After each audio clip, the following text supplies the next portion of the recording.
Sir, जैसा inputs receive हो रही थी कि जो PMGSY road formation work carried out किया है विभाग ने, फॉरेस्ट जो अनऑथराइज्ड अनअप्रूव्ड अंडर लॉ जो लैंड एक्विजिशन या लैंड एक्वायर करने के बगैर विदाउट एक्वायरिंग द लैंड जो है फॉरेस्ट को डैमेज किया गया है, किस तरह देखते हैं आप?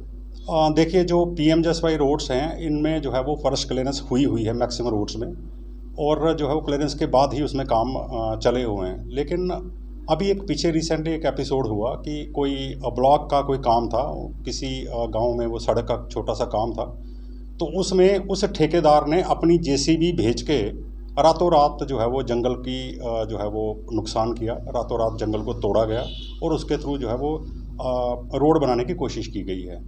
उसमें जो है वो जब ब्लॉक ऑफिस से हमने पता किया तो ब्लॉक ऑफिस वालों ने बताया कि ठेकेदार ने ना तो कोई एग्रीमेंट साइन करवाया है, ना ही कोई निशानदेही ली है। तो उसने जो भी ये रोड बनाई है वो इलीगल है, और जो है वो वीडियो ब्लॉक उसमें जो है वो किसी तरह की पेमेंट उसको ठेकेदार को नहीं करेगा। उस केस में जो ठेकेदार है वो अभी still he is at large, अभी तक वो हमारे हाथ नहीं चढ़ा है। हालांकि हमने जो है वो प्रिलिमिनरी रिपोर्ट्स बना के कोर्ट ऑफ ऑथोराइज्ड ऑफिसर में भेज दी हैं। उस केस में हमने एक जेसीबी पकड़ी है, कल परसों की हमने सीज़ की है वो जेसीबी। वो जेसीबी जो है वो ये टप्पर रोड पे जो ठेकेदार काम करवा रहा है उसकी जेसीबी थी वो। तो वो क्योंकि वहाँ से जंगल तोड़ने के बाद वो वहाँ से निकल गया था, तो हमें कुछ दिन लगे उसको ट्रेस करने में कि कौन सी जेसीबी थी। जब हमें पता चला तो हमने उस जेसीबी को सीज़ करके वहीं पे रखा हुआ है अभी, और उसके ऑपरेटर को भी कॉल किया गया है ऑफिस में, और जो कंसर्न ठेकेदार उसको भी कॉल किया गया है। किस तरह की कार्रवाई रहेगी विभाग की तरफ से? जो फॉरेस्ट लैंड की प्रॉपर्टी है, आपको राइट है उसको डिफेंड करने में, तो किस तरह का आपका जो है वो इसमें एक्शन रहेगा?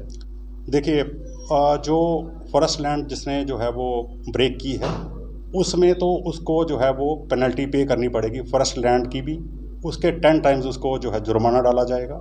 और साथ में क्योंकि ये जो ऑफेंस किया गया है ये रात में किया गया है, तो नाइट ऑफेंस का फॉरेस्ट लॉ में डबल पेनल्टी होती है।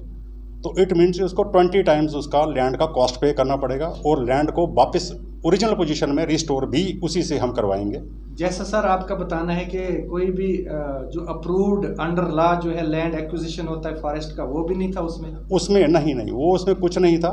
इसलिए हमने जो आगे भी हमने वीडियो ब्लॉग के थ्रू पंचायतों को सभी को हमने ये आगाह कर दिया है कि जो भी आपका फॉरेस्ट लैंड के ऊपर काम है उसमें आप प्रॉपर प्रवेश पोर्टल के थ्रू अप्लाई कीजिए, ताकि उसमें प्रॉपर जो है वो लैंड आपको फॉरेस्ट लैंड क्लियरेंस मिले और आप आराम से उसमें काम करवा सकते हैं। और उससे जो फॉरेस्ट लैंड क्लियरेंस का जो है विभाग को भी उसमें रेवेन्यू आ सकता है। एग्जैक्टली जो है जो लैंड की कॉम्पनसेशन है, कॉस्ट है, वो जो है वो खैर गवर्नमेंट टू गवर्नमेंट है, एक महकमा जो है दूसरे महकमे को वो जो है वो पे करता है वो, तो उसके बाद उसकी क्लियरेंस मिलती है।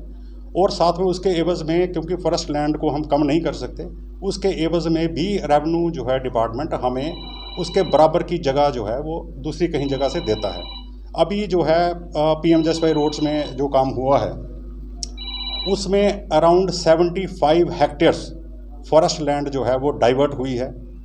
वो 75 हेक्टेयर्स जो है हमें लैंड रेवेन्यू डिपार्टमेंट से मिलनी थी, लेकिन अभी तक वो जो है चीज़ें सिर्फ फाइलों में हैं।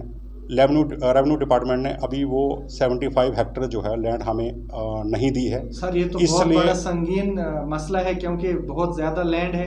एग्जैक्टली, आप ठीक कह रहे हैं। बनी रेंज कवर भी उसमें खत्म हुआ होगा।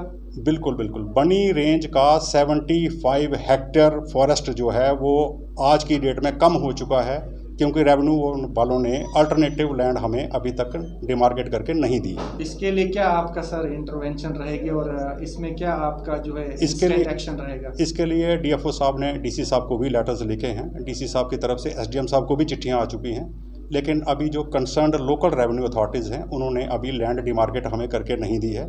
थोड़ा सा हमें बताया गया है कि कहाँ पे उनके पास जो है अल्टरनेटिव लैंड अवेलेबल है, लेकिन उन्होंने अभी वो ऑन रिकॉर्ड हमें नहीं दी है। वो हमें ऑन रिकॉर्ड मिले ताकि हम जो है अपना फॉरेस्ट कवर पूरा कर पाएँ, लेकिन अभी तक वो स्टिल इट इज़ पेंडिंग।